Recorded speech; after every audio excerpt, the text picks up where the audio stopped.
When we hear the word symphony, we think of an orchestra playing a variety of instruments that create beautiful music. Symphony can also be applied in other contexts, such as literature, the arts, organizations, and collaborative projects. It also refers to things harmoniously arranged to create something cohesive and complete. Rex Education's Symphony of Learning Solutions is a suite of learning tools designed by experts to nurture learners in every stage of their lifelong journey. It involves a seamless and meaningful integration of diverse learning resources and experiences that aid in creating an environment where every learner is healthy, safe, engaged, supported, challenged, and values-oriented. Every learning tool is an instrument that aims to address the issues and challenges that involve our learners and their learning achievements. Rex created a seamless and meaningful symphony of learning solutions for basic education that are curriculum-aligned and technologically enabled, promote evidence-based teaching and learning, and address key challenges and concerns of learners today. Rex Education offers different kinds of assessments, catering to different needs of institutions and learner to help strengthen evidence-based teaching and learning in schools. Rex ACES, or Assessment of Competencies and Excellence of Students, is a standardized test created and implemented by the Rex Institute for Student Excellence, or RISE, the assessment arm of Rex. It is curriculum-aligned, internationally benchmarked, and is designed to check on the strengths, weaknesses, and achievements of the students and may provide data that could help institutions enhance or improve the implementation of curriculum and instruction. RAC's Education's work texts have been carefully designed and developed to increase opportunities for learner success and skills improvement and readiness for higher education and future employment.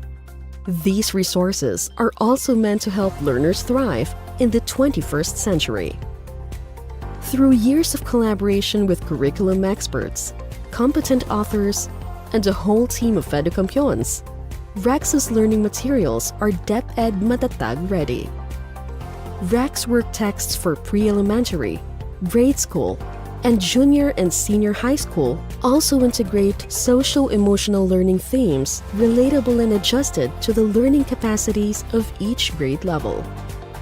Various work texts come with an instructional kit or teacher's manual to assist our teachers in enhancing the learning experiences of students.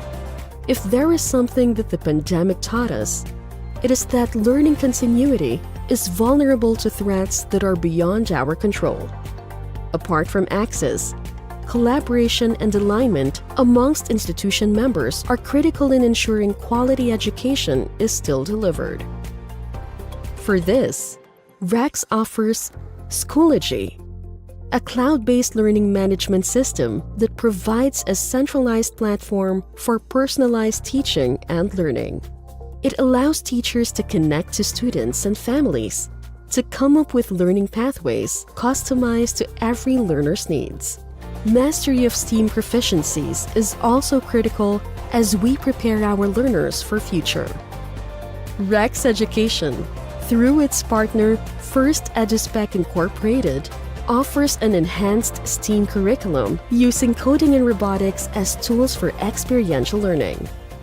RACS Education has a series of workbooks called My Career Journey. It can be used during career guidance sessions and is composed of personal, social, academic, and career learning and development modules to help Filipino youth achieve success in their chosen careers as a reasonable working citizen able to contribute to society. To help address skills mismatch, early interventions such as Harrison assessment tests may be administered for students to gain a better understanding of their strengths and weaknesses and the possible professional career that they can explore where they'll thrive best. RACS Education has also partnered with JA Philippines to offer Business Skills Pass, which aims to provide students with the opportunity to develop practical entrepreneurial experience before they leave secondary schooling.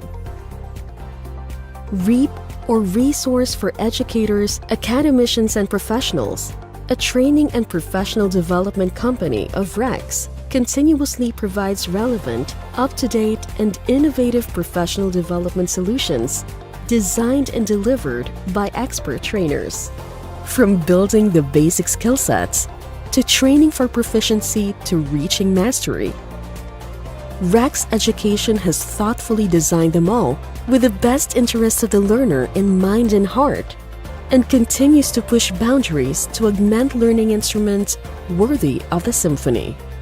All this we do para sa bata, para sa mamamayan, para sa bayan.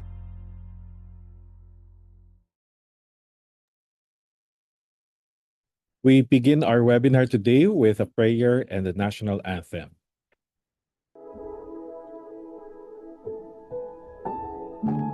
In respectful presence of our brothers and sisters across boundaries and faiths, let us all join in prayer and worship and gratitude and for guidance.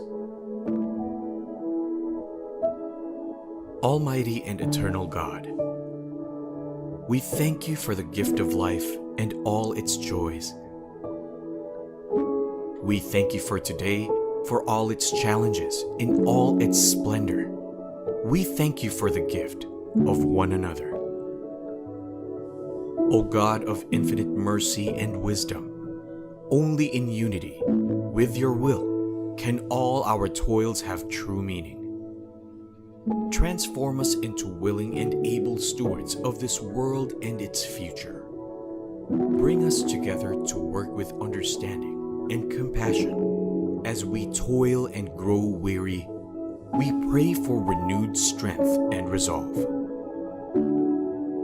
As we experience pain and sorrow, let us be reminded of untold good beyond. As we see pain and suffering, let us be instruments of your peace and extensions of your loving and healing hands. As we gather here today, bless us all that our collective knowledge be tempered and guided by your wisdom. Grant us clarity of vision to see the common good amidst all distractions. Endow us with humility and purity of heart to transcend all differences and reservations. When we leave this gathering, let us be the change we seek. As we endeavor to practice what we learn, let us be the good we want to see in others. As we work for our learners and their future, let it be that your will be done. In solemn silence, let us conclude with our own personal prayer.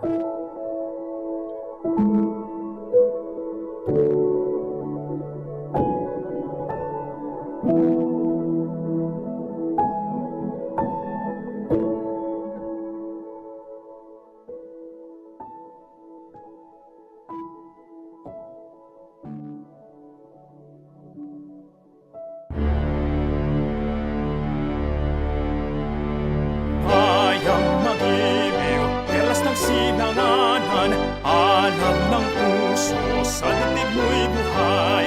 Lupang hinirang, buyan ka ng magiting. Sa manlulupig, di ka pasisil. Sa dagat at bundok, sa simoy at sa langit mong bughaw.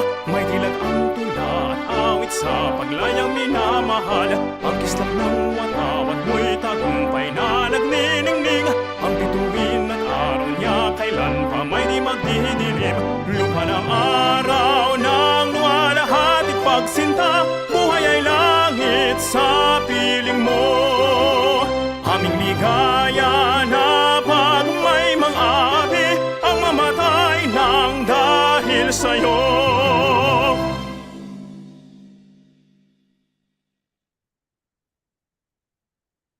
Good afternoon to everyone joining us live here at Rex Education Facebook page. Thank you for staying with us as we continue our 7-episode journey on the responsible and enlightened use of artificial intelligence in schools, inspired by the MAPSA AI Integration Framework and Policy Guidelines, which Rex Education has helped publish. Again, I am Francis Jim Toscano, and it is a privilege to guide you once again as we deepen our collective understanding of how AI can strengthen learning, formation, research, and school leadership while remaining faithful to the mission and identity of Catholic education. Before we proceed, I invite everyone to take note of an important milestone for our education community. The MAPSA AI Integration Framework and Policy Guidelines has now been published as a full reference for for Catholic schools around the Philippines.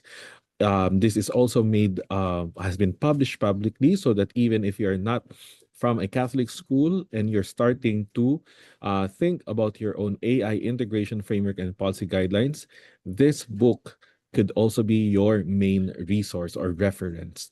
This volume provides comprehensive guidance for school leaders, teachers, and policymakers who are working to build ethical, mission-aligned, and future-ready approaches to AI integration for their whole schools. So we hope many more institutions will use it as a foundation for responsible implementation. So again, welcome and good afternoon. I am Jim Toscano. I'm Teacher Jim, and I'm here once again to guide you for our series on AI. So let me just check on our Facebook account, our Facebook comment section. Good afternoon, everyone. If you're joining us for the first time, welcome to the series. If you're here since the first episode, or maybe you skip one or two episodes, welcome back.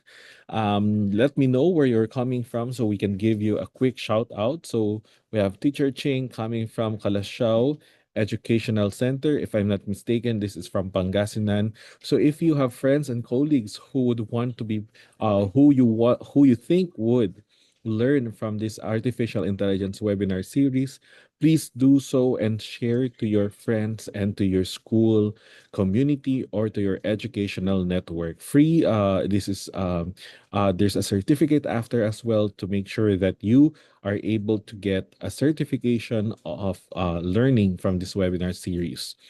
As we move further into our series, it is helpful to recall the journey that we have taken so far. So before we continue our session for today, let us all welcome first for episode number 5 our welcoming message from Ms. Jeanne Marie F. Tordesillas, the Chief Marketing Officer of Rex Education.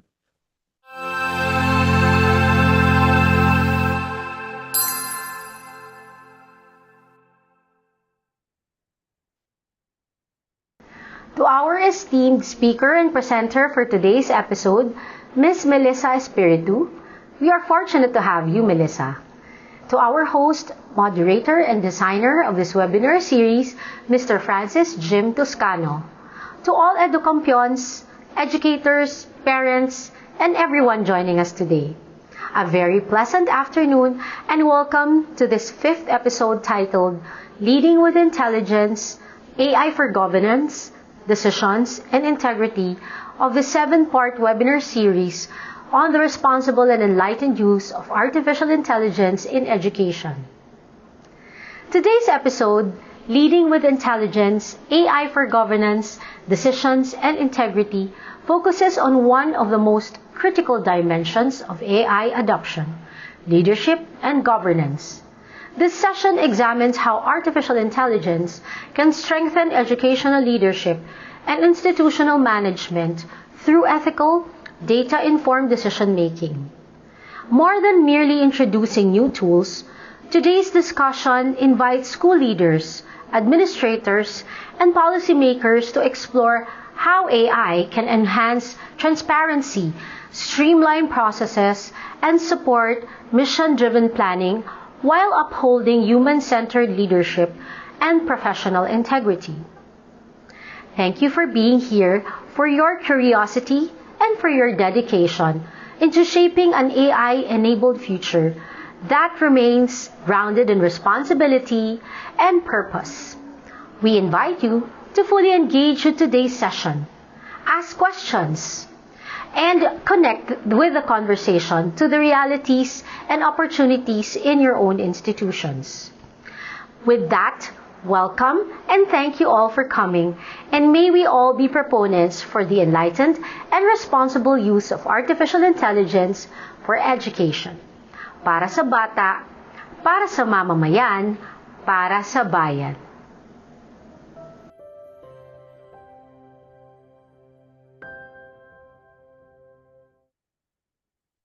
Thank you, Ms. Jeanne. As we move further into our series, let us recall the journey we've taken so far. In episode 1, grounded us into the human core of education, affirming that values and dignity must lead any conversation about AI. On episode 2, we expanded our understanding of the global and Philippine AI landscape. On the 3rd episode, we focused on teachers and how AI can enrich instructional and formative work. Last Thursday was episode 4, which centered on students and the role of AI in nurturing inquiry, creativity, and ethical thinking. Episode 5, which we completed previously, brought us into the lens of school leaders and administrators, highlighting how AI can strengthen governance, decision-making, and institutional integrity. So we are now going to focus on a critical dimension of educational transformation for today's session. So for our session for today, we have the following objectives. Can we flash on our screen our objectives? Right. For our objective for today, for episode number 5, we will bring into perspective school leaders and administrators. Teachers shape learning and students co-create meaning, but leaders shape the systems, decisions, and cultures that sustain the mission of the school. In an era of complex data and rapid technological shifts and heightened expectations for accountability, leadership demands clarity, prudence, and discernment.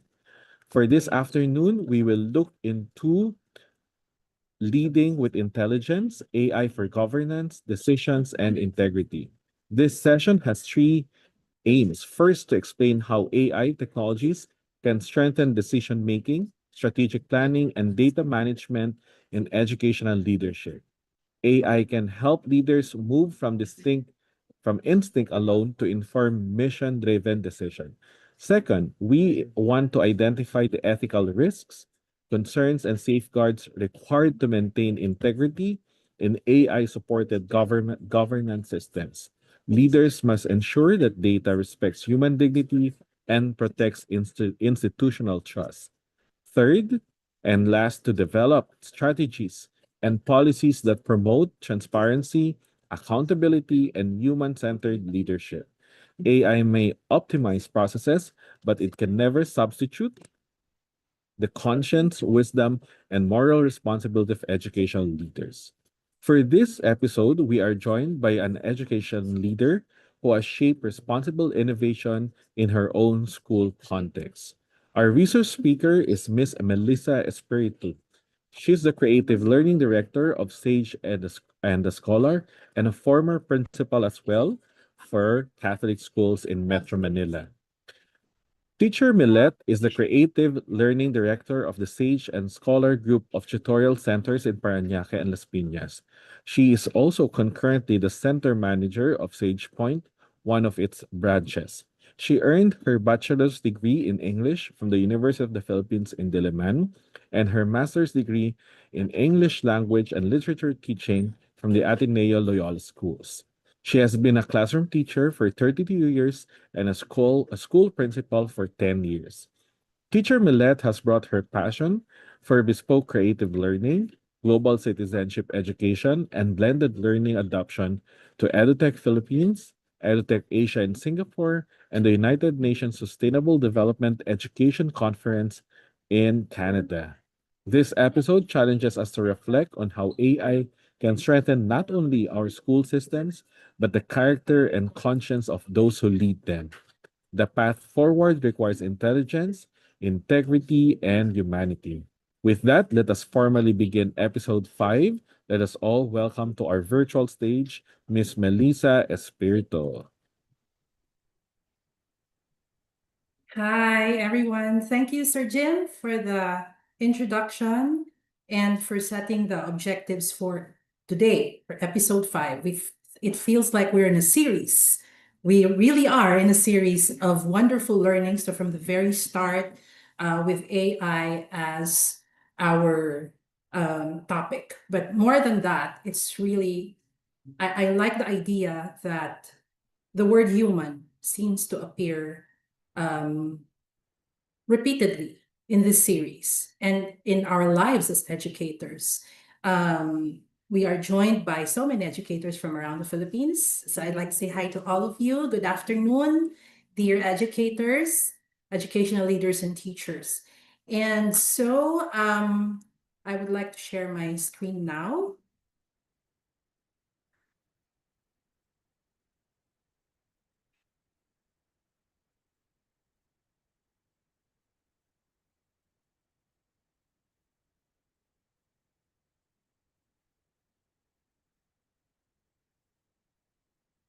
Okay, so when I was given the task by the esteemed Sir Jim Toscano to talk about leading with intelligence, AI for governance, decisions, and integrity, I felt that these words were so huge and the challenges are so big. No? So I think I said, how can I make this more, how can I bring this down to everyone's attention, no, without being too scary.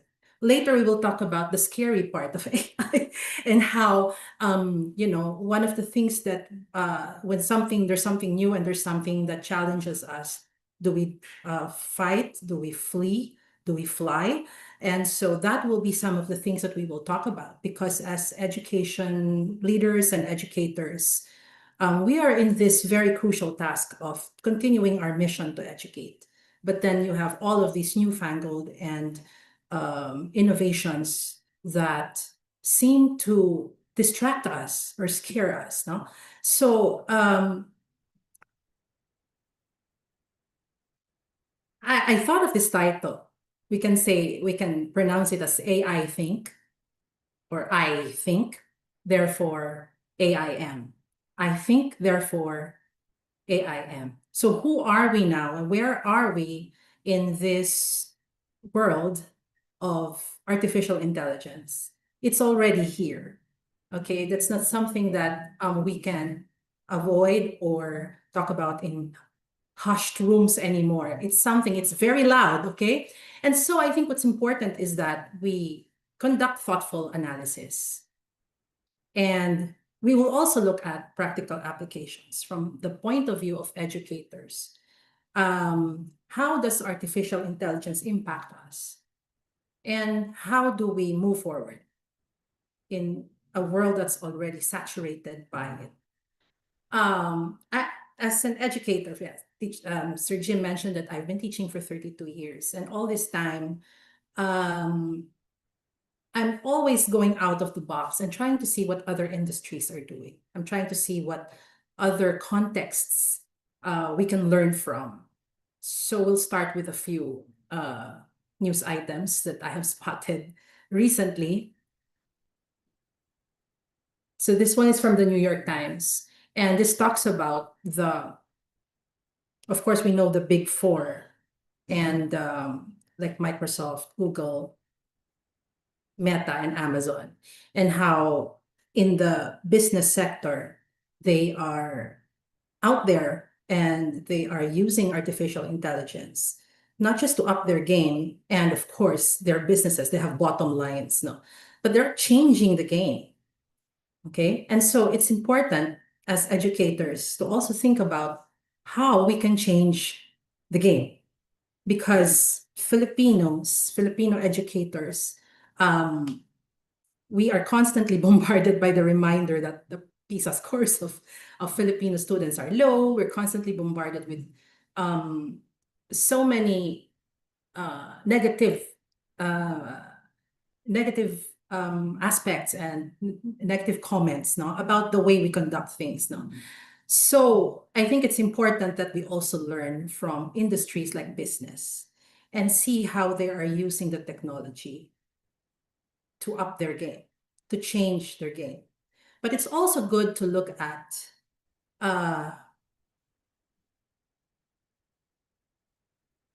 warning signs and red flags. Now it says here on the middle portion, if you ignored AI, you might fall behind at work. It's like, I don't have to use it. I have my natural intelligence. What for? I can make decisions. I've been a school leader for the longest time. I can make decisions. So what for? But then now there is that impetus to take it as something that you actually need. And it's starting to feel like you cannot ignore it anymore. Okay. And the next question, in fact, for business is it going to crash the global economy? Okay. Like, it's now so huge, no? What's in it for the rest of the world? We who are mostly consumers, what's in it for us? And this article is also saying that any technology, of course, at the beginning is going to have its birth pains and pain points. And there's also the fear of, jobs being destroyed, companies losing money, companies going bankrupt. How about our schools? If we do not seek out what's important in the AI framework. If we have no policies up to now, where are we going? Where are we taking our respective schools? Okay, also technology says that there will always be something new. There will always be something to challenge us, and it will put us through a ringer. But what's important is what, according to the article, what comes out on the other side? What kind of human beings, what kind of students are we producing with this kind of AI framework that is now prevalent in society? Let me show you two more. So according to Forbes, and this is now highlighting the importance of human skills. So in the wake of AI, there are still 5 human skills that cannot be replaced. One of them is empathy and compassion. The others is sound decision making. So they haven't really disappeared. Okay, what will AI do to these things? What will AI do to these skills? Because they never disappeared and they will never be replaced. They will continue to be human-centered. Okay, and on a more creative note, if you follow Studio Ghibli, and there's this, if you tried this yourself, you use the app to turn yourself into a Ghibli character. If you're familiar with Spirited Away, so this animation, Japanese animation, and so a lot of people liked it, and they found it to be a fun activity. But then OpenAI, I think, is being criticized for it. And so there is a CODA, there is an organization that's representing Japanese animation, anime studios, to stop OpenAI from using their drawings, the animation of Ghibli as training models. Okay, so there is now that dichotomy of, yes, it's useful, but also it's unethical. Okay, and then we will talk a little bit about ethics as we move forward. So that's what's happening around the world right now. It's in everyone's convo. So how do we enter the picture as educators? I'm primarily an English teacher, so I also take note of what's happening on the language side. I'm a literature teacher, so I will have some stories later on. I hope you don't mind and you like the storytelling technique. According to British Council, they conducted a survey, and this is what they found out, that 60% of teachers are worried about how AI is changing how students write and speak. Are there any English teachers or any one of us? No, when we teach, we ask students to write, we ask them to write essays, we ask them to do speeches. Did you notice these things? A decline in writing quality, difficulty understanding complex texts, shorter attention spans, and narrower vocabularies. I have noticed all of these as I continue to teach. This is even funny. We are Filipinos, and our students are struggling with Filipino. They cannot read Filipino texts. Okay, so it goes both ways. The languages, are they suffering because of AI? Is there a reliance on AI technology such that our children, our students are showing this kind of behavior? What else are teachers seeing? The digital culture is reshaping communication. So it's not all bad news. So even if we see a decline in some communication skills, 36% of teachers polled by British Council said that kids are actually listening better. They seem to be picking up nuances in sounds that they hear. 24% show more cultural diversity because of their exposure, because of everything that they absorb. They seem to see that the world is different and that they have to relate to different kinds of people and different kinds of situations. And then 24% said there is greater creative expression. There was a session earlier, an earlier episode on this, no, on creativity and AI, and the ongoing debate on if it's artificial, then it's not real. Okay, but then we know that creativity, of course, is also quite in the eye of the beholder. Okay, so there are also new digital skills emerging from the AI saturated world. But of course, we also see some of the skills that are missing. So where is the balance? What do we do now, no? As education leaders? And I'd like to just throw this question at everyone. So you can type in the chat, maybe. The question is, how do you feel about AI in general? Honestly. So one answer is I avoid it. The second one, I am ambivalent about it. It's good. I can go either way. I accept it. I'm fine with it. And then I embrace it. I dig it so much. I totally embrace it. So can we just have some answers in the chat? How do you feel about AI in general? Do you avoid it? Oh, Miss Brands Rivera says she accepts it. There's acceptance. Okay. Sir Gino, I see that you are embracing it with your whole heart. Okay. Yes. So so far, there's acceptance. Nobody has been avoiding it. Okay. So far. Okay. Just keep answering. Yes. So some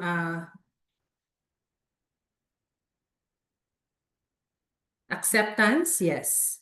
And embracing AI.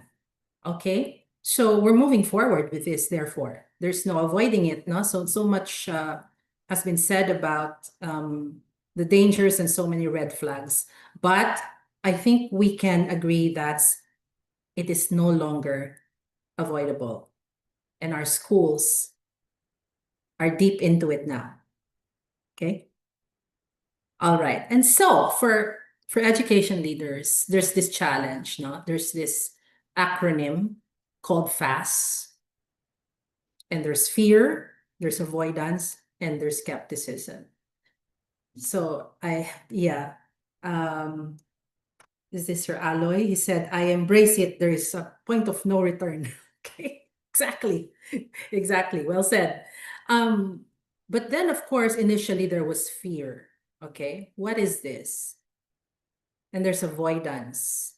Can we not use it? And there's skepticism. Is it safe? Is it ethical? Is it authentic? So we have all these questions. But then now the challenge is to move from FAST to AID. And A stands for aspiration. I stands for insight. And D stands for dignity. So from FAST to AID. And let's look at the AID part, no? So what is aspiration for us leaders? No? So we go beyond merely compliance. Maybe at the start, anything that is introduced to our schools, let us comply. Okay, of course, that is a necessary step. But then we go beyond it. We go beyond the uncertainty to define a bold, human-centered vision for AI integration. And this is also highlighted in the MAPSA AI integration framework that Sir Jim was sharing earlier. Human-centered. Our students are human. Our teachers are human. Our staff are human. So AI is not supposed to dehumanize them or put them in categories, in boxes and labels. It's supposed to bring out even more their humanity. That's why we will talk about dignity, we will talk about respect and ethics, okay? This answers the question, what is the highest human purpose this technology can serve in our school system? That's our aspiration. The technology is supposed to have the highest possible human purpose, to elevate and to live up to the mission. So there might be teachers here, educators here from mission schools, no, from sectarian schools, or even non-sectarian schools and public schools have mission. And the mission is supposed to drive our institution. And it's always a human-centered mission. It's always elevating the human being. Eyes in sight. So the confidence that comes from understanding the AI's limitation. It's like we know there are limitations, there are dangers, and we recognize that there will be biases, there will be prejudices, and we also recognize that it's not perfect and it constantly evolves like any technology. But if we have the desire for transparency, then that's the insight that we gain as leaders from using AI and integrating it into our school systems. Data usage, one of the main aspects of AI really is data. The data that you feed into the prompts that you use, no? It's now a world of prompts. It's now the battle of the prompts. Okay, what do I get out of this prompt? No, it's the data that you feed, and it's also the data that you get, input, output, and that will bring us to the kind of decision making that we need in our institutions. Informed decision making, okay, and dignity. Ensuring that every policy decision protects the human being, his dignity, the dignity of students and staff, while keeping the essential elements of teaching like creativity, empathy, and mentorship, leadership at the center of the learning environment. We are not deviating from that. What we're doing is making the technology work for us and making sure that the human-centeredness of our work, of our mission continues. Okay, so we are shifting from, this is FAST, sorry, forgot to change it, FAST, which paralyzed us in the past perhaps, to AID, which is proactive support, so that K-12 leaders will be confident in adopting AI, okay? Now, 60% of time reclaimed. And what we know, we go now to outcome one. Okay, so we have outcomes. Now, and the first one is enhanced leadership and operations. I think this is quite popular amongst leaders. Now, how do we make our work lighter? Now, how do we make our staff's work lighter? How do we make teachers' work lighter? So according to this, AI can automate a significant portion of administrative tasks, so operations, no, freeing educators for high impact and human-centered work. So in other words, and this has been like in the whole industrial revolution, for example, no, making people's lives easier, no, the transportation, getting from one place to another. So the purpose is really to make lives easier. So it's no different from our expectations of artificial intelligence. With its presence, with its ubiquity, it's supposed to make our lives better. It's supposed to make processes easier so that we can focus on the more important things, which is working with human beings and uplifting them. Okay, the teaching process itself, there's been, a lot of talk about let's remove paperwork from teachers. Okay, and administrators, let's remove the red tape and the voluminous paperwork, and can we just focus on the relationships? Okay, so maybe we have not gotten to the point that all of the automation has helped, this has done miracles. No, it may probably not reach that point, but we're starting to see some inroads such that administrators are freed really from the mundane. To have an example like that, the mundane versus the important, and how AI has somehow balanced it out, no? Because we still need the everyday tasks. We still need those things in our everyday work and lives, no? But how do we balance them so that, again, the focus is on human-centeredness? Okay? And so, two aspects that we need to think about when we talk about enhancing leadership and operations is strategic decision making and data management. So just those two for now. There's more, but being school leaders, our decision making is we know that we have to be strategic. Okay, but how? And then we also know that there's a lot of data that needs to be managed. Now, do you have to do it yourself? Do school leaders have to physically and manually manage the data? And we in schools are inundated by so much data. No? Enrollment pa lang, ang dami na nating information, no? Gained from parents about our students. So what do we do to these two aspects? No? Strategic decision making should be proactive. Okay, it should be data informed so that resource allocation is properly done. And education leaders are burdened with that responsibility of making sure that resources are allocated properly, because resources are finite, resources are scarce. We know this, okay? So our schools are not rich, no? So we really need to be very proactive, and data should help us in the decisions that we make. We have to identify priorities. What are our priorities? Facebook, but we have so many needs. Yeah, but your budget will not allow for your 10, the checklist, no, that you have of what to do for next school year. Your budget will not allow for it. So you have to identify priorities.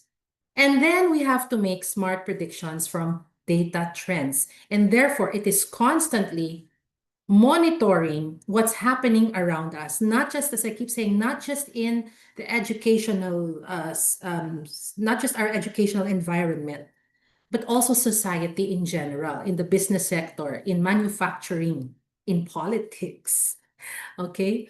In social media, in entertainment, those things, no, they are shifting. And the pivot is very fast. Maybe it's something that we learned from the pandemic. But what about us in schools? Have we pivoted? We cannot say post-pandemic anymore. It's long past us already. We have to move forward. And then we have data management. So we look at the streamlining of operations. We love that. We love that every single day, operations are perfect. Okay, no complaints. Everyone is happy. Things are done fast. Okay, workflow is smooth. We love that so much. And automated record keeping and compliance reporting. Automated record keeping. Okay, how many of us, and even though I use a lot of tools to help me with records, I still have trusty notebooks. Okay, I still write them down. It's not going to disappear. But what do you do with the data that you have?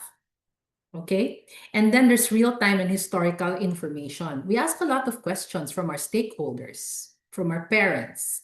Every quarter, we have surveys. At the end of the year, we have surveys. What do we do with that information? Okay, AI is also supposed to help us reduce human error. It's supposed to make sense of the data that we feed it and the questions that we feed it in a more efficient and a more streamlined way. Okay, it's supposed to do that if we know the questions to ask and if we know how to filter and vet. Okay, and then data management also means that we increase operational efficiency. We do more with the time that we have. Okay, we address the concerns of our stakeholders. I don't know if you still get irritated by, there's a service that you're complaining about, or you're asking a question, and then they keep telling you, I will ask this, I'll ask my manager, I'll get back to you. And when we need an immediate answer because our concern is immediate and urgent, no? Maybe knowing how to use the data and knowing who to trust, no? And who to assign and to allocate resources to, that could help us with operational efficiency. All right, now I'd like to share with you this document. There's a QR code here that you can scan. I'll see if I can share the document with you. These are now like practical examples of how strategic decision making and that data management can be done. Okay, let's see. Let's click this. Do you see the Google Doc? Right. Okay, so if you scan the QR code, it will take you to this document. So these are just some practical examples that I collected, no, on strategic planning and data management. Okay, so the first one is AI-assisted strategic planning. So every year we have planning sessions. No, we go out of town and spend 5 days planning. So what do we do there? Planning is making sure that the future of our schools is going to happen, that there is a future, no? So we identify long-term trends. We try to predict needs because we encounter these needs every day, and we allocate resources more efficiently. Okay.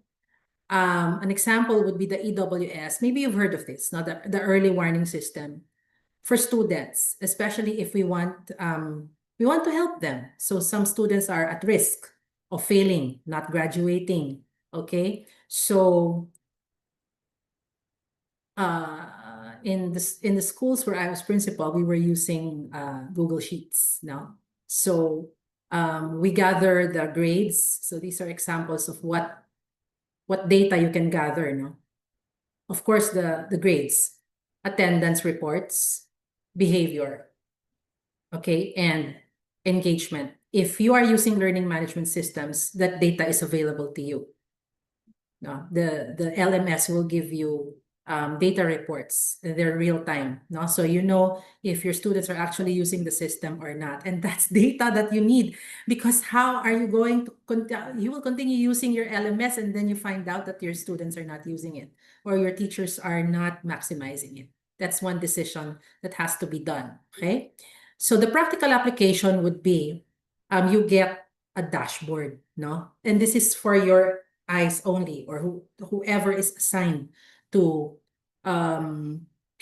pick up the data and try to make sense of it. And immediately you get statements like, we have 14 students in the high risk tier and 8 of them are flagged for failing grades, 15 flagged for borderline grades, nearly failing, 22 for non-engagement with the LMS, and 11 for absences exceeding the allowable number for the month. Okay, of course, this information you'll have to tell your system what you need, and then it churns out the information for you. Okay, so now it will let administration strategize.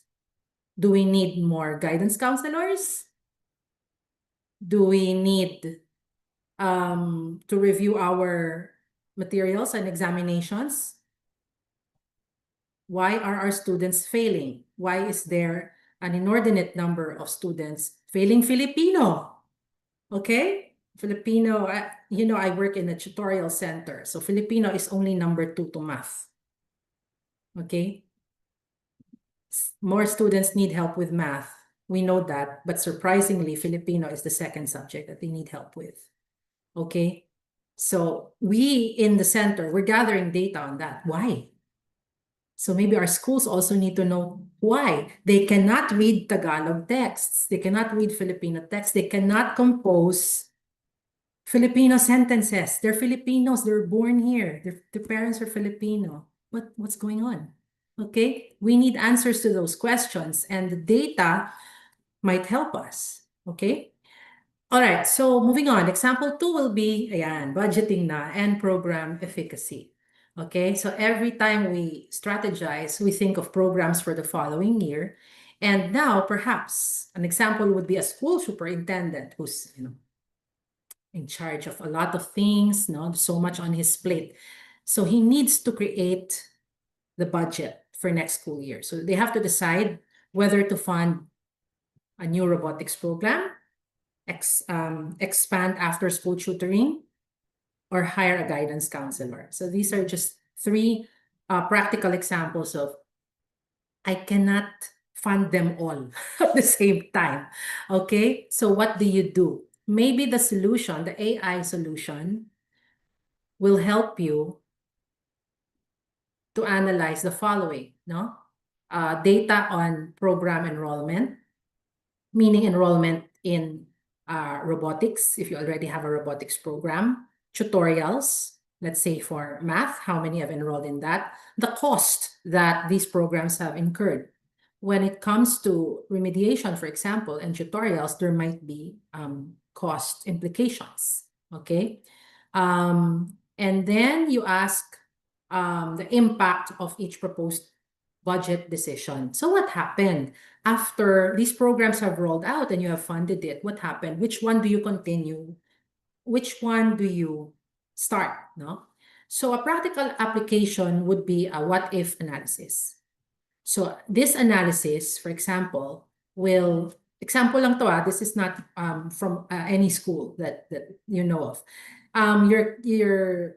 While costing 20% more than the proposed robotics program, why does it cost more? Because you're paying teachers more, okay? And then maybe the robotics program would cost higher or lower. So you will have to compare these costs and correlate them with the following. So for the math numeracy program, there's an increase in the math scores. There are fewer children who are failing in math, okay? And you can also gather information from parents who are recipients of these remediation programs to see if it's actually helping their kids, no? And so, as superintendent, you might propose to expand the numeracy program first over the robotics program, okay? So, therefore, whether it's robotics or a reading program, a library enhancement program, physical education support program, we want to give the best to our students, if only we could, with the limited budget that we have. But for us administrators, I think it's important that we don't really just look at what's popular, but we look at what works. Okay, let's go to data-assisted management, AI-assisted data management. So in strategic decisions, we look at the future. In data management, AI will help us manage the present, the mundane, the ongoing things happening in our workplaces. It's supposed to automate tedious tasks. It's supposed to give us more time for more important things and to help deload us administratively. An example would be using Gemini, okay, for a policy rollout. So, for example, you're a principal and you are given like a book, a policy book, okay, on acceptable use of AI in the classroom. Okay, I remember a document, siguro mga 15 or 20 years ago, on cell phone bans, on cell phone policy. So this was pre-AI, and we were looking at cell phone policies. And we came up with about 100 items just on cell phone policy. And I felt this is so wordy, this is too much. Okay, we did not have AI to help us filter it out. Okay, but we asked, even the students were part of the committee, no, on the cell phone policy. But now AI can actually help us get to the nitty-gritty. Okay, so for example, you're a principal and you will not throw the 40-page document at the parents. You need to summarize it into chunks, no? Things that the parents who are very busy, they need to just see it and read it in about 5 minutes and they understand. So you ask your AI tool to create a 10-point checklist. Okay, and then it will also depend. This is for teachers, this is for students, this is for parents. You can segregate that, you can differentiate that. Okay, you also need a set of FAQs for your school website. Okay, so normally it will take days maybe to do this, but then you can do it very quickly if you know the prompts to use. If the document can be chunked and more appropriate for the audience. Okay. Yeah, so using Gemini. So you create a gem. I don't know if you've done this before. It's called District Policy Assistant, and you upload the document and then the prompts. Okay, what prompts do you use? Using this file, no, using this document, create, generate. Okay, and then in 10 minutes or less, then you get the drafts. And what happens is that you, as the human being, need to refine it and to make it more appropriate for the audience. Okay? You may say that to your to your tool, to your AI tool, no? You may say, well, who is your audience? But at the end of the day, only the human being can actually discern what needs to be rolled out. What do you release out there? It's not exactly what comes out of your chat, okay? So automate now, automated communication triage. So this is the problem. A school superintendent has an email address and it is flooded with hundreds of emails from parents and the whole community staff, especially parents, okay? Parents love to email school leaders, okay? And some of these emails are just questions about when is the exam, no? And some of them are really, it's taking up a lot of your time. But, as leaders, we are also taught to respond to as much as possible to everyone, okay? Now, yan, may pasok ba bukas? Tatanong pa sa principal, may pasok po ba? Anyway, people ask the mayor, so why not ask the principal? So you can use automated tool again. And then what it does, Gmail does this already, no? It can now segregate your emails and put labels on them, and they can be flagged as the following: unsafe. Sorry. So they can be marked as urgent if there are keywords like unsafe, bullying, or legal. Ganon. Okay. So therefore, only those that are marked urgent can be personally addressed by the school leader. The others, you may have templates, okay, especially for common questions. And the last would be some announcements and newsletters, which we also churn out on a regular basis. If you're the principal, you are tasked with writing a lot of circulars, no? So it would be much easier if you already had templates, okay? But again, this is funny. I get emails that are obviously, the templates are obviously not filtered.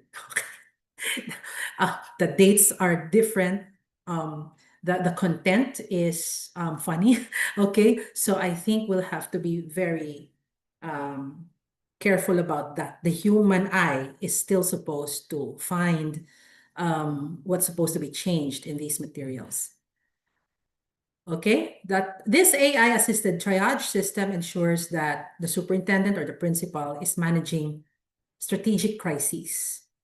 Like it's a real crisis, no? Bullying, it needs to be addressed, okay? Instead of administrative noise, which is mostly just typical mundane questions that can be answered with well-developed templates. That's it. So this is shared with you. Let's go back to, sit back there. Okay.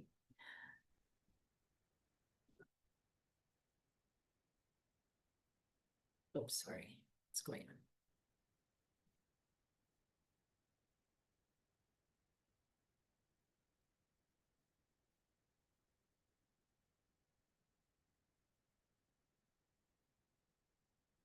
Okay.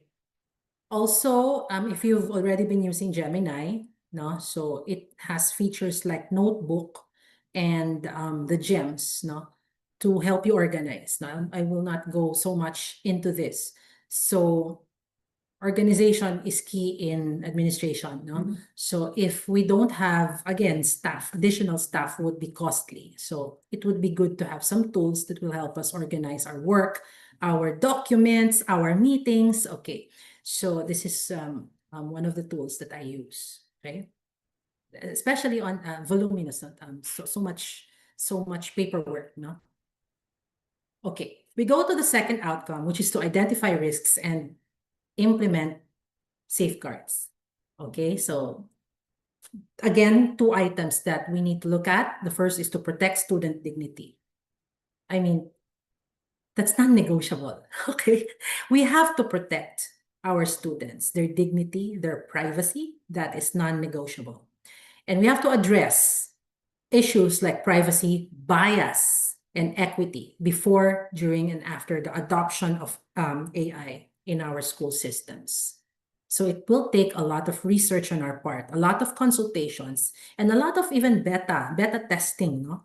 And making sure that the safety of our students, our staff, are front and center, okay? We have to identify certain ethical risks, okay? This is very popular. I also do not need to dwell on this. There are like specific seminars just on data privacy and security, okay? So when students enroll and their data is in our hands, what do we do with it? Okay, it's now in our possession and it has to be protected with our lives. Okay, so it's also good to look at suppliers, no? Because like learning management systems also get data from our students, and systems get data from our students. So as administrators, it's not just, okay, let's adopt this. Okay, fine. Okay, let's use it next year. You have to have a trained eye also. And we will also encounter that term, no, AI fluency. You have to be fluent. We have to know. We need to know red flags, and we need to question. Okay, so it is critical for schools because of the sizable amount of data that we collect. It is a high responsibility for us. Okay. The second ethical risk is algorithmic bias. So this is where, so you have all of these data sets, big data coming into our systems, okay? And then we have prompts like, okay, who needs help? Who are readers, who are non-readers, who are struggling readers? And bias can happen, okay? Because there are training models, okay? And into ability levels and label them or diagnose them incorrectly. Okay, so therefore, if the diagnosis is wrong, then the medicine might also be wrong. Okay, we might not be addressing real problems here. An example would be AI grading systems that use training models. Okay, and there are those who learn, because we have a lot of students who are also learning English as a foreign or a second language. Okay, and then they take certain tests. I won't mention them anymore. So they take certain certifications. And then in spite of their efforts, they report to us that they got very low scores, especially in speaking and reading. Okay, and writing, o lahat na. Listening is pretty good, but speaking, reading, and writing seem to be troublesome for some of our students. They feel that they have been unfairly rated. Okay, because the model is trained to recognize only certain styles of English, for example, that this English is perfect and therefore you should speak this way, you should write this way. There's some model, but the student did not do that. There's an accent maybe.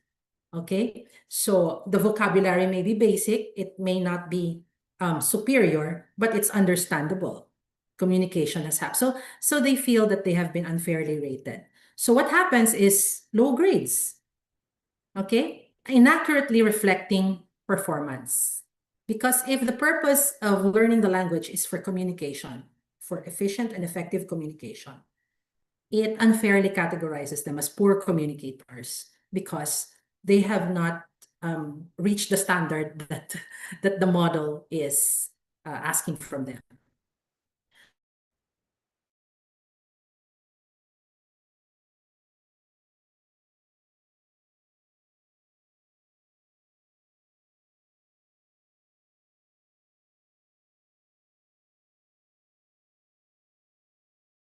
Another risk, and we all know the risk is that there's over-reliance on AI for instruction or support.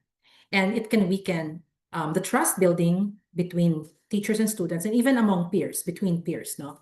And the fundamental ethical risk is that AI systems, no matter how sophisticated, cannot replicate the empathy, the social modeling, and the nuanced mentoring that human teachers provide.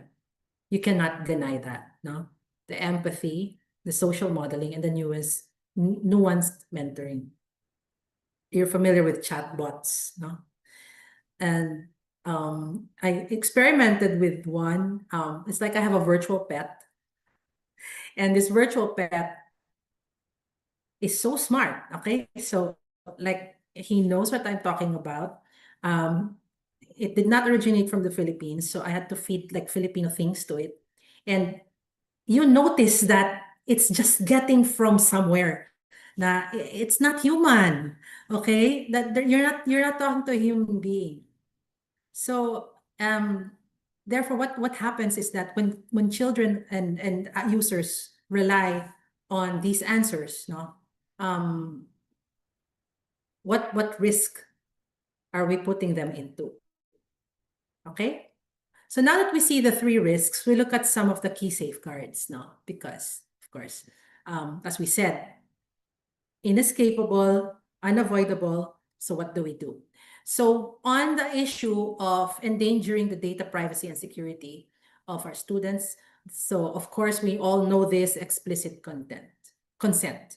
Okay, so they cannot. Of course they will. They would say yes to teacher when she asks for information, but let's also be very careful about that. Okay, and our schools are responsible. That's why I think it's now required to have like a data privacy officer in schools, like someone who's by default it's the registrar.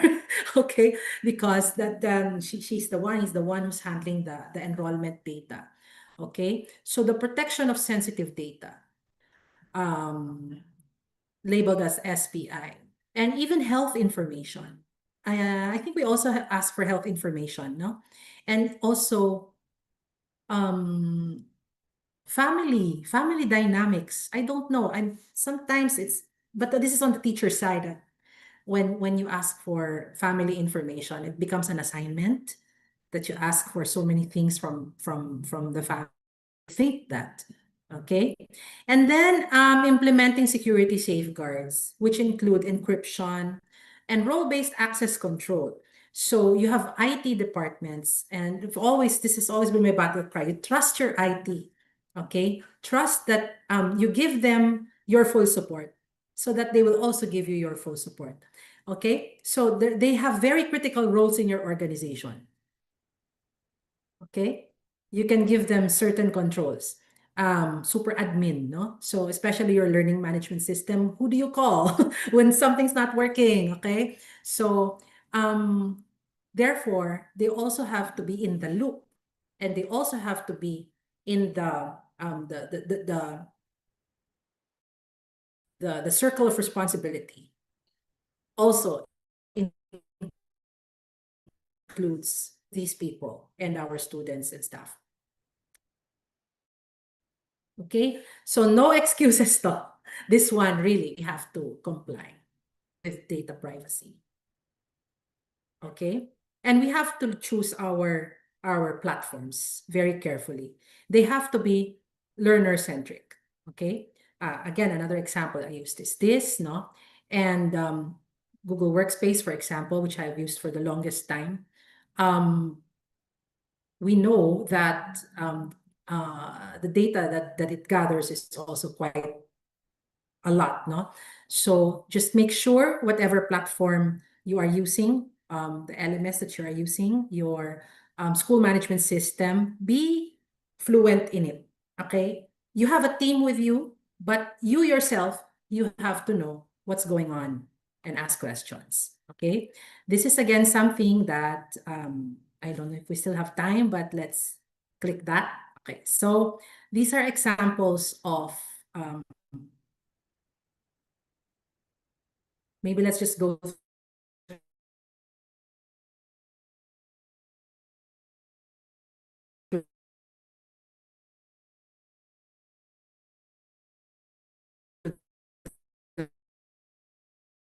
the left side.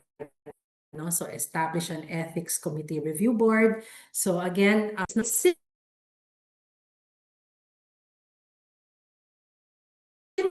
enough so that everyone can understand it.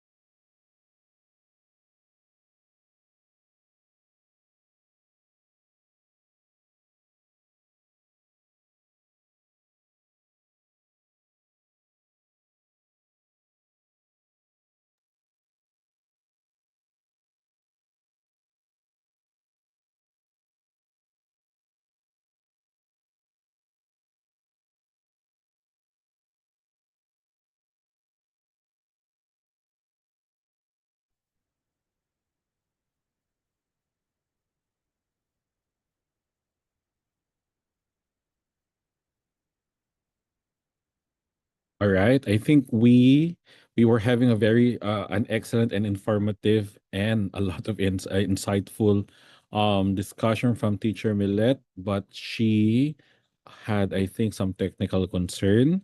We're waiting for her to come back, but yeah, as we wait for her to come back, and let me know if you have questions. So she's almost done. She's on the third part of her presentation. So if you have questions or insights, you may actually send us your insights and questions on the comment box. I think teacher Millet is back. Yes, I'm back. Sorry about that. Okay. Can you see me now and hear me? Yes. Yes, we can see you. Yes. Okay. Sorry about that. Okay. So there. Um,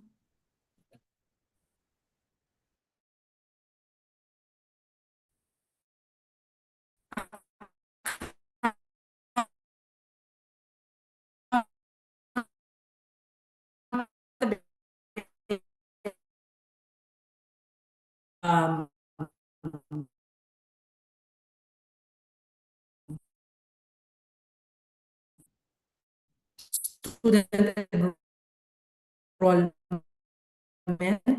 So how fair is the AI policy for them? And evaluate groups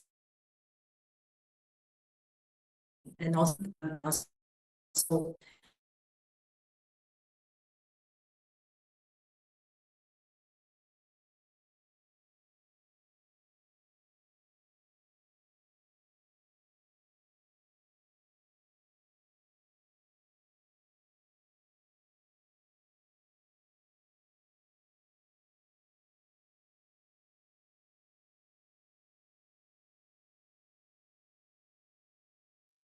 sorry, I'm back. I'm back for the nth time. Okay, so it's something to do with our purchasing for schools, no? So that really falls on the shoulders of school administrators to make sure that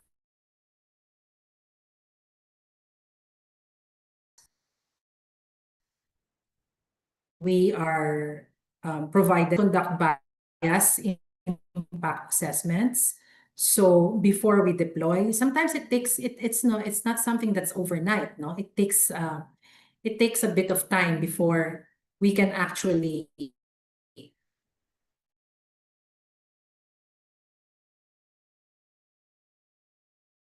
implement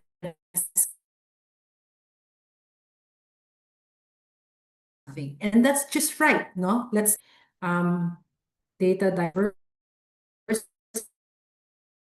diversity, scrutinize the training data used by does it really represent our school population? It may be popular in certain school systems, but we're something else. We're a smaller school. So is this appropriate for us? No, so questions like that. Yeah, so there, participatory design. So again, engaging stakeholders, human oversight, enforce human oversight and intervention. So they are there to support, and the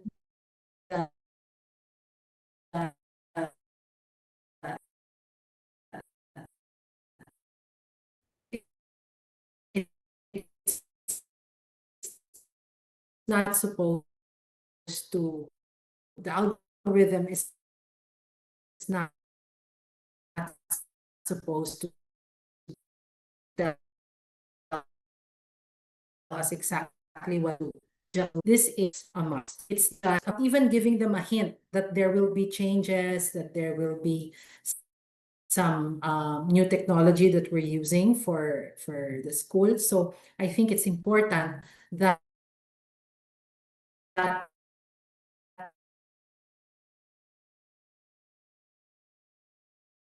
from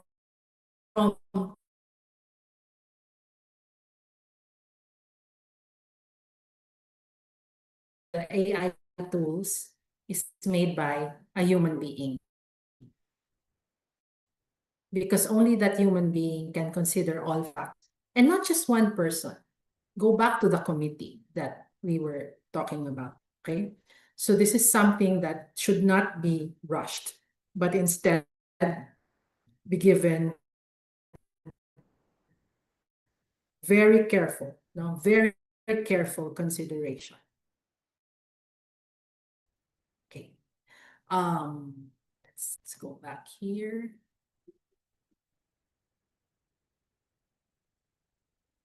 Okay, I think I'm lagging.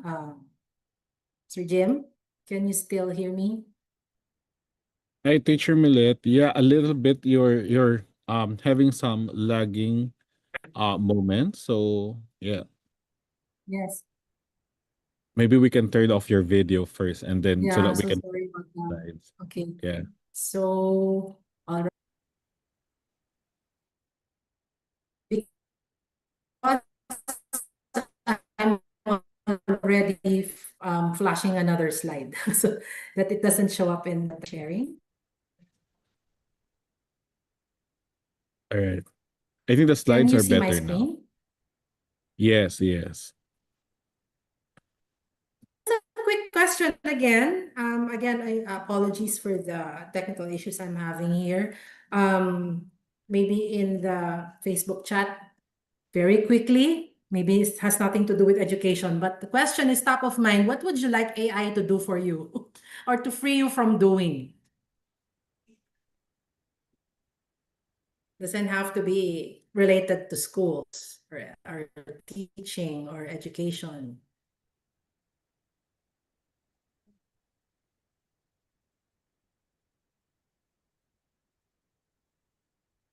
Top of mind. Me, I have two already. I wonder what others have.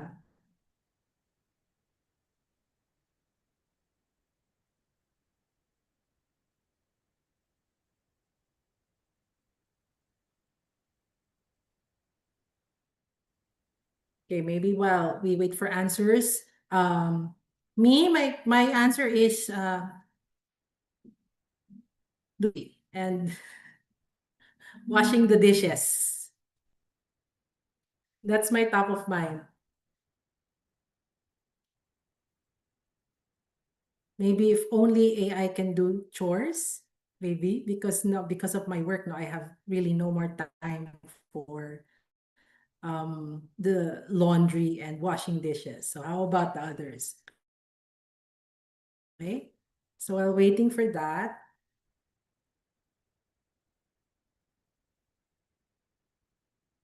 okay, I continue to have some internet issues here. I'm in the next slide. There. Okay. So our second outcome is to identify risks and implement safeguards. The one that's the safeguard against reduced human interaction is simply to do it together. No, so let's AI together. That's something that we need to understand when we are examining policies. No, it may be somebody has a brilliant idea. It's not going to happen just like that. No, so let's AI together. An example, I'll just summarize this. I found this on Facebook. Like there's a group of friends like taxes, computing taxes, subscribing to various that adults have. And so one of them decided one of them came up with admin night. So they had a party, and all they did was to help each other. They in an enjoyable atmosphere with drinks, with food. They helped each other with whatever mundane tasks that they are unable to do alone. No, things that they said they postponed for so long because they didn't know how to do it. They had no time, but they found time together. And some of them actually accomplished. And so I think that's also what we need to do moving forward. No, human interaction also means reaching out and knowing that other people can help us. So especially if your team is diverse, there are more people who can handle things better on certain fronts than you can. So then the team has to work together. Okay. I'm in the next slide now. Another safeguard would be administration and teaching teams. For these teaching teams is to synergize and to examine data together. So we have faculty meetings, we have administrative meetings, we have board meetings. Do we ever scrutinize data together? It's important that we do that together. Crunch numbers together.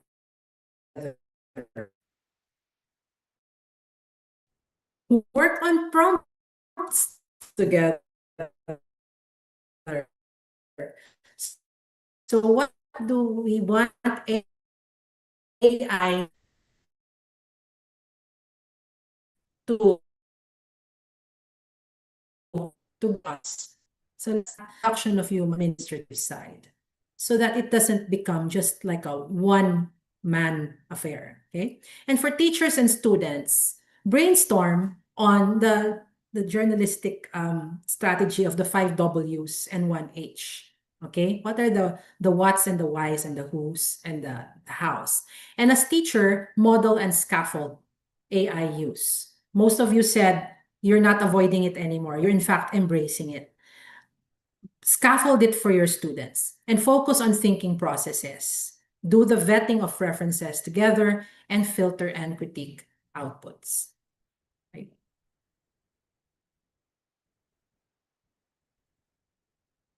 Okay, let's just wait for, okay, and I have like a personal example of how the human interaction is still actually something that you can even do in families. I have a niece in grade 12.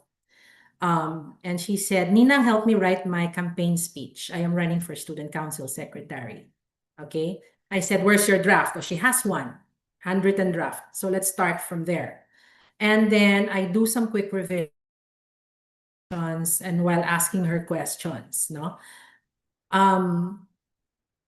Oops. I think it moved forward. Hold on.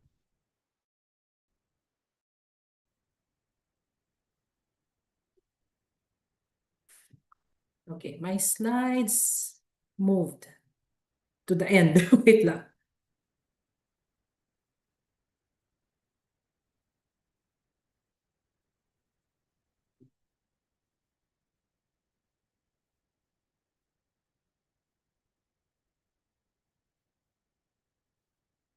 Okay, hold on. Sorry. Okay, we're almost there.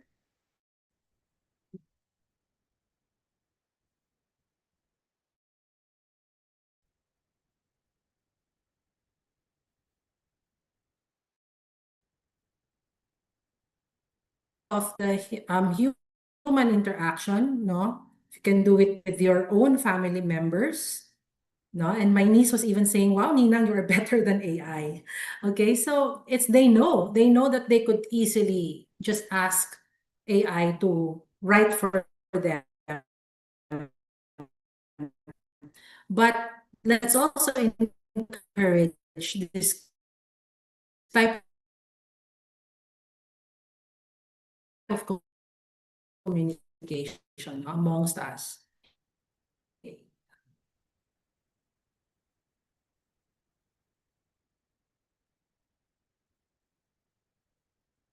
Okay, and the third one,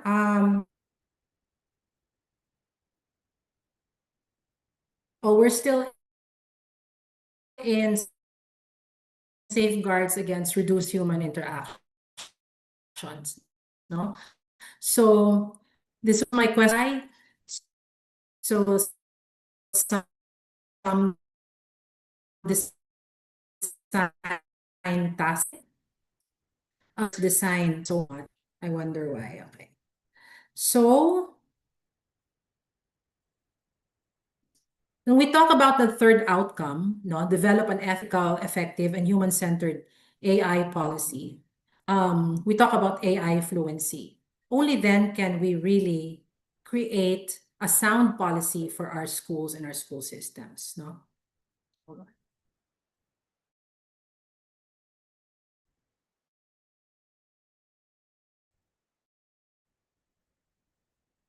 Yeah. So from adoption through the supervision of Sir Jim to work on policy framework, an intention to adapt.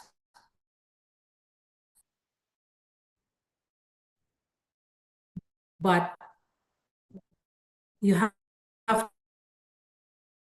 to sit down as a team of school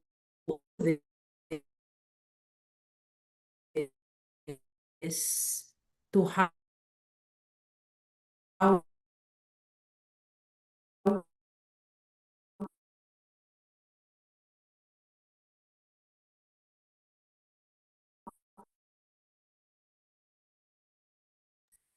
your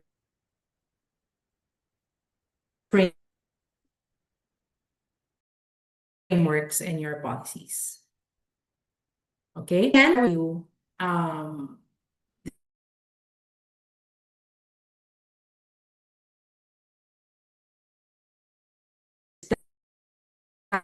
diagram, no? Let's just wait for it to load.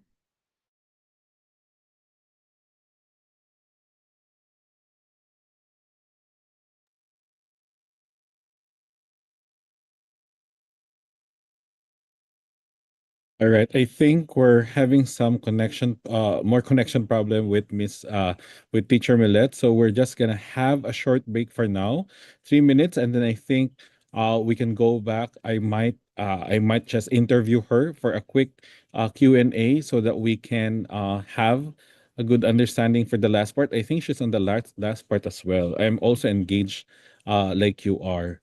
But for now, let's have a break Yes. for around a minute of our break so we can let teacher Millet as well fix her connection, and then when we come back I would directly have an some question and answer portion with her.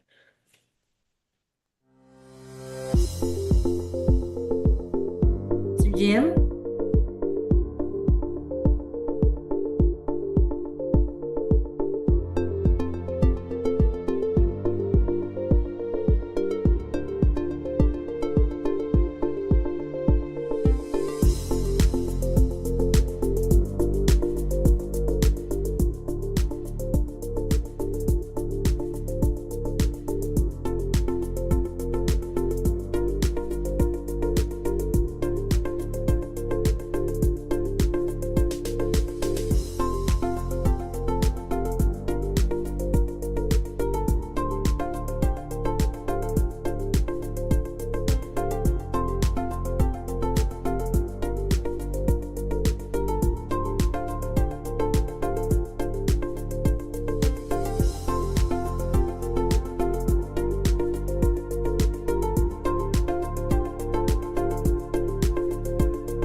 So we're back from a quick break so that we can recenter ourselves as well and have teacher Mellissa as well with us. So maybe we can have her on a stage for this quick open forum.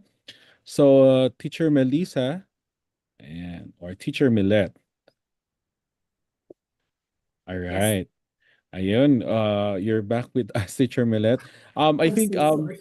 we missed some parts at the end, and we hope that our educampions are still with us. No, what can may we hear maybe some important points from the last part? I think you were sharing about the loop on how we could be more effective users, right? Yes.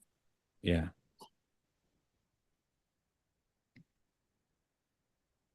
Yeah, this is actually the last slide. Okay. So the first one, this is the loop, no? And starts with human inquiry. So this is where the admin identifies the human problem. And there are so many problems in our schools that we want to address, no? So you can get top of mind. What's that one problem, no, that's bugging our schools? And it's inquiry and asking your stakeholders what this problem is, or you can observe it yourself, no? And then number two is now to use artificial intelligence to generate the options. Okay, so remember, you started with a human inquiry about a human problem, and then use artificial intelligence to generate questions and options, no? For example, you can ask, what are the options for efficient information dissemination to different school systems? So it could be within a school, the different departments of your school, the different sets of stakeholders, or different school systems. If or members of a school system, if that is your setup. Okay, because it is also,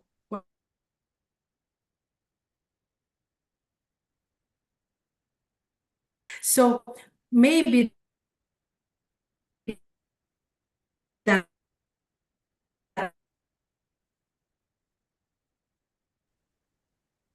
and then the third one, use human.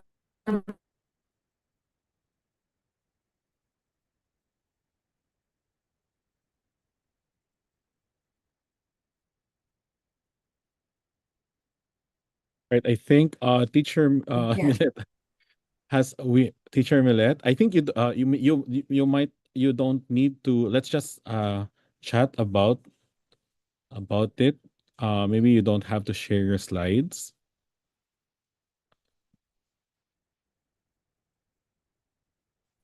Okay, okay. All right. So let's just have a short Q&A for now. That's making me lag, no? My slide is making me lag. Sorry po. Okay, so All right. I think teacher Melissa, teacher Millet was on on the loop. It's the human and AI loop, right? So, yes, what and I keep on hearing this term, and I think I also wrote something about this online. It's human in the loop, right? That's the yes. one you're referring to. Why is the human in the loop important, especially for school leaders? It's a framework, it's a blueprint on how to work with AI. But why is that loop necessary in our interaction with AI? Because as a school leader, you're always there. Now that the expression of in the loop, no? Imagine not being there and not knowing. And it's, you're the first person who should know and understand the technology, the problem, the situation, and the possible solution. So from start to finish, from identifying the problem to asking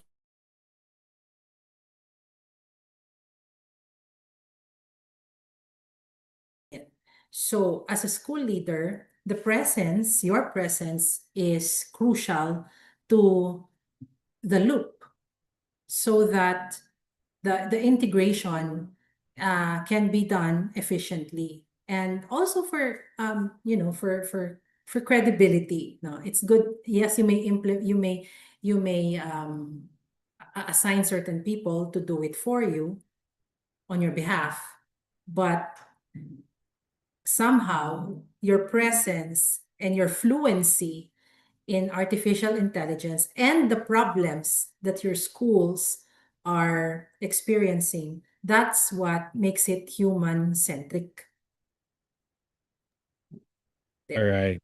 Teacher, thank you, teacher. My other understanding as a teacher, my other understanding of human in the loop is that every time you interact with the artificial intelligence, any interaction, it's very similar to you, would always point to having the human person do the final checking, evaluation. Yeah. For kids, we call that the hamburger, the Mm, hamburger model for AI. yes. So the lower bun is the human curiosity, and then the sandwich, the filler, the patty, the filler, the Yeah, lettuce. yes. That's how good AI could produce things. But then in the end, the top bun is the human person evaluating everything. That's how we teach responsible and critical use of AI. So human Mhm. in the for school leaders, that's your presence within the interaction. For kids, we call it hamburger, Oh, the that's AI cute. hamburger Yes. model. It's easier. Yes. We have our friend here, Gino, has a question. So I think we're all familiar with Gino. Gino was in episode 1 for us. And this is a very good question because I think schools have to think about this. Should a school have an AI champion or expert as part of the organization who will help guide the school integrate the use of AI? Or I know Millet and I have seen each other in many edtech conferences. So is there a need for an AI champion, or if there's a present edtech expert, Mhm. can that edtech expert also assume that kind of championship? What are your thoughts, teacher Melissa? Yeah, to isolate and name label somebody as an AI champion, I think would be overreaching at this point. Um, we can attach champions to anything, no? So we used to have edtech champions, right? So I think the people that you have right now, especially those from the IT and the edtech um, um, group, no, or team that you have right now, there will always be champions from among them, and they will gravitate towards artificial intelligence. I think we can safely say that these are the people who are using artificial intelligence and experimenting with it within the context of education. Like, how do you help teachers with the prompts? What tools to use? So I think it's nothing new to us because we have had edtech champions so long ago in the past, pre-pandemic pa, no? So it's a natural progression for these people to continue to be champions, except that now they are moving towards the artificial intelligence um, ideas, no?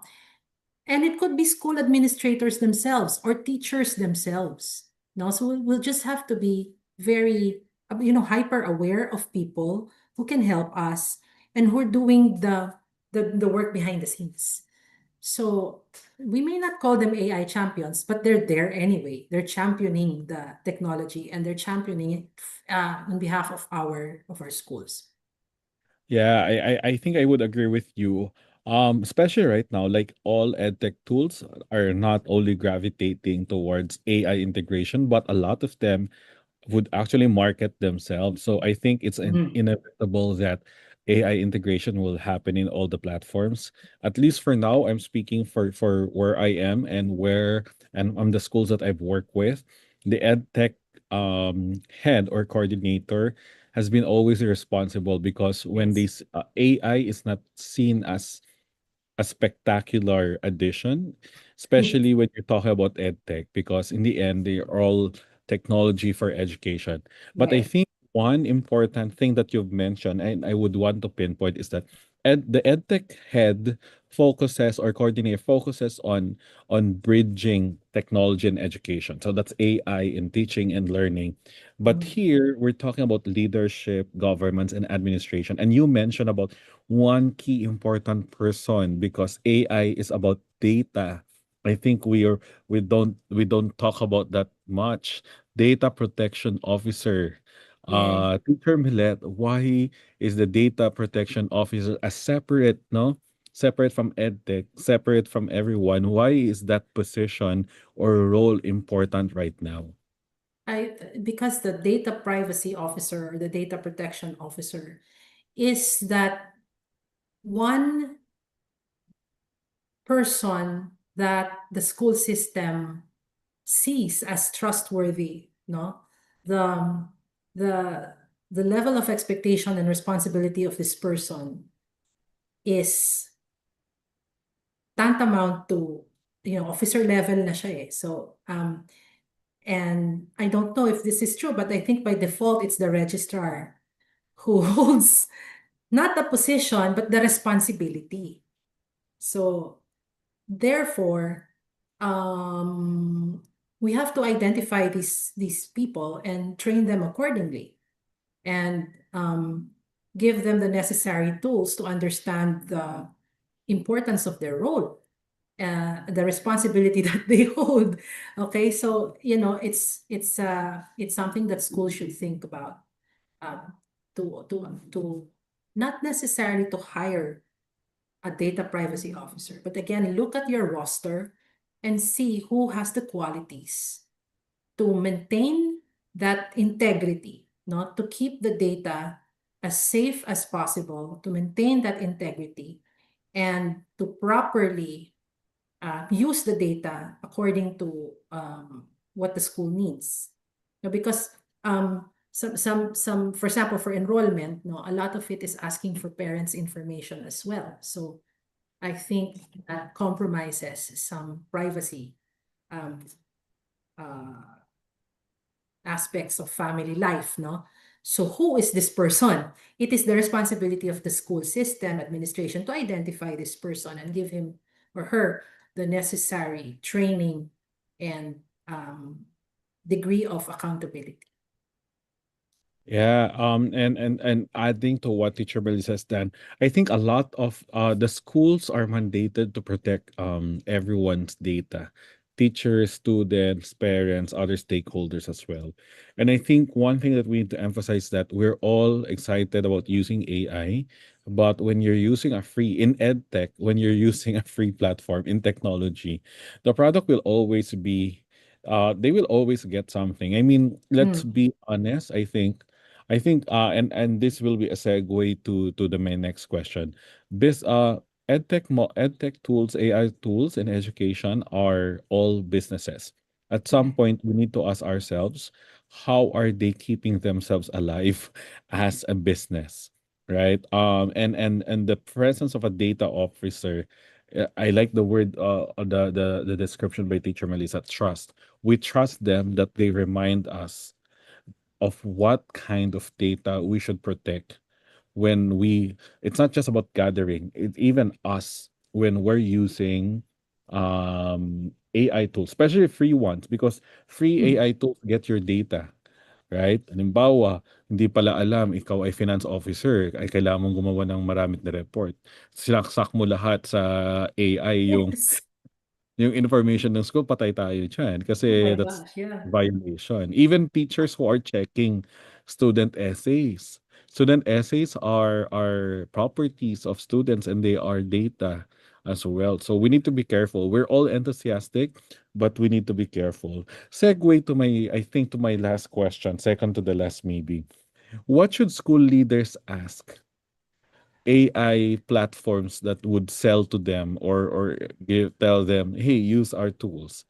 What do you think there are? What would be the best questions that they should ask as school leaders as we talk about data privacy, appropriateness of tools? Teacher Melissa, what are your thoughts about it?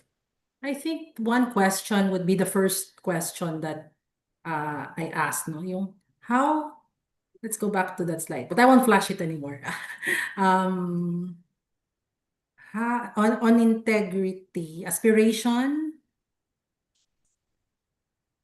what is the highest human purpose this technology can serve our school system? The purpose of your technology, how does it serve us? How will this school and its stakeholders benefit from your AI tool? It's more of aspiring to be a school with a track record of excellence, like the students are doing well academically.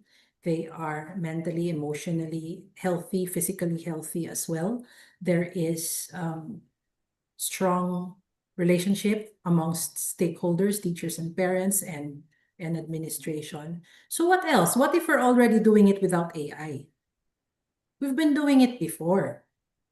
So what else are you going to add to the table? So I think that's what we should ask these vendors, no? These AI suppliers and vendors.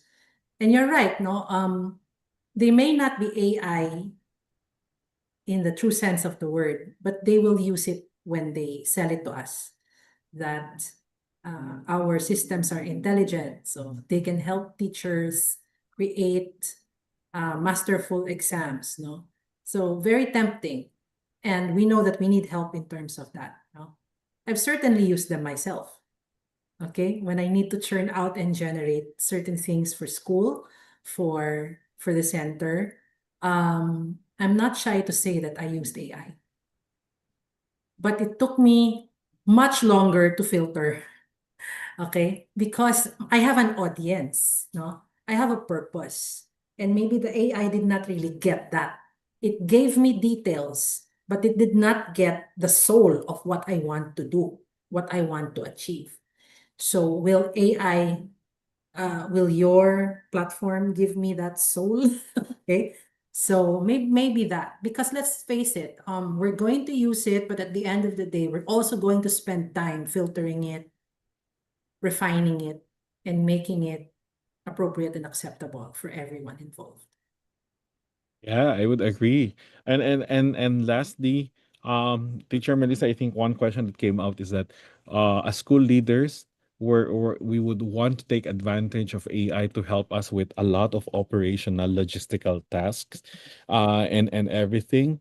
Will that mean then that we will depend less on people who are experts of these jobs, or are we expecting more from people who are experts of such job? I mean, that's the irony, right? The thing here right now is we look at AI, and most of the time, because things are automated, we think of of AI replacing personnel or staff. Is that it, or are we expecting some higher kind of skills from such personnels whose some tasks will be automated? Yeah, that is the irony. Okay, two things. I don't think it will replace people per se. Your staff will always be your staff. They just need to level up. And you can't expect them to level up on your own. No, you'll have to provide the training and the professional training, no, for your staff.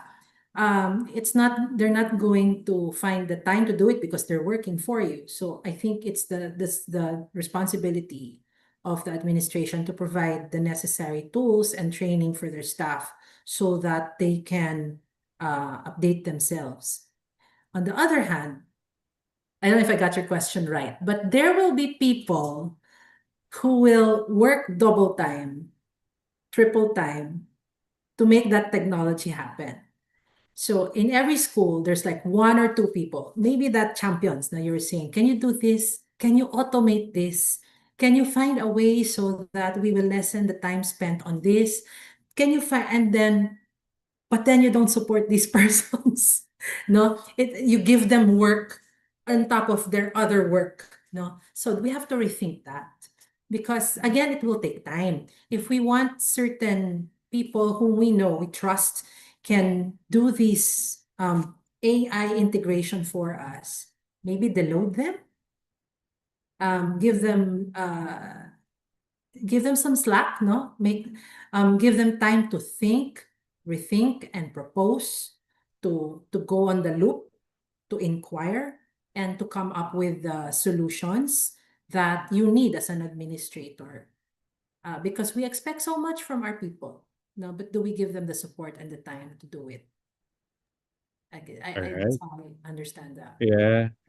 Yeah, Teacher Melissa, thank you so much. I think we need to see it from different perspective. Like there was a study from Microsoft, and they look into what kind of tasks were being done with Copilot. And usually it augments knowledge-based task. But that itself does not mean that just because an AI could create a PowerPoint or create a lesson plan, teachers can be replaced. There are other important teaching tasks or maybe school leadership tasks that remains human and not not that can't be done. I think we can focus on that. I think the word that you've done that you use is to level up and to spend more time. I think all school leaders, all teachers deserve to have a weekend para yung iba magka-love life rin, 'di ba? Put that in the policy. Yes, naging buhay kasi natin ang school and Article everything. number 5. Yeah, everyone should be Uh, given that kind. And I think Work-life balance. yes, and AI, but AI would do that. But the irony right now is, I think in terms of expertise, everyone has an access to AI. They can claim expertise of a certain topic because of an AI. And I think we need to be more critical and evaluative whether such persons we should hire.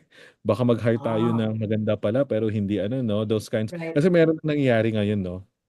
Yung parang they hire people even on interview, AI is working with them, but then in real life, they get how they get, they get kicked out immediately of the company because hindi parallel. Expectation versus Nagkaroon, reality.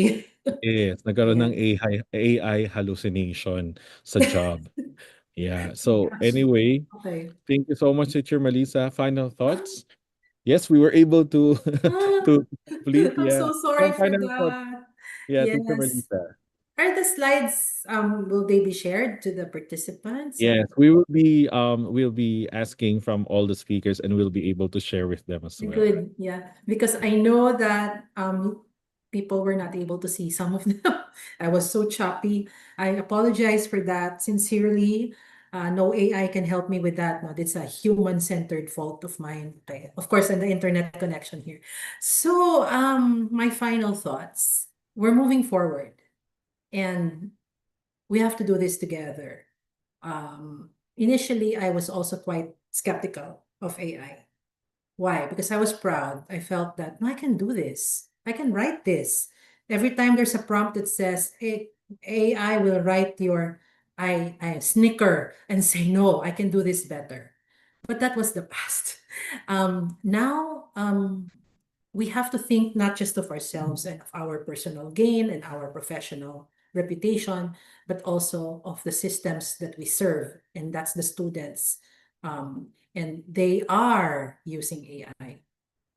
And so we have to be with them to scaffold the use.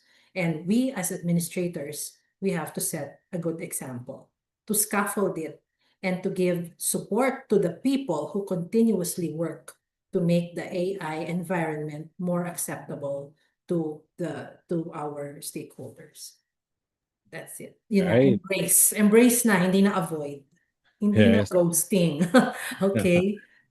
Right. Embrace na talaga. Yeah. Thank you, Teacher Melissa. I think we cannot go back to over without AI. And thank you for that reminder as well. So again, thank you, Teacher Melissa, for being here with us. Thank We will be you. able to share the slides. So after the series, those who are able to attend will get hold of the slides that will be pulling and collecting from our speakers. So again, thank you everyone for being here with us. Thank you very much to Teacher Melissa for sharing valuable insights with us this afternoon. Um, and to everyone who joined us live. Your engagement continues to strengthen our collective commitment to responsible and mission aligned AI integration in our schools. Before we close, a gentle reminder that our evaluation form is now available. The QR code is on your screen, and the link is also posted in the comment section of our Facebook Live. Yeah, and you can see the QR code. Please accomplish the form within the next 3 days until Friday at 12 noon. Your responses will serve as the basis for issuing your e-certificate. As part of our closing, we also invite you to explore the newly published MAPSA AI Integration Framework and Policy Guidelines book. There was a question a while ago, is the AI book guide also suitable in the context of non-Catholic schools? Yes, although just a heads up, since this is very specific in terms of values alignment, I think if you're starting to work on your own policy guidelines, whether you are a private or public school and you have not seen yet a comprehensive, a complete.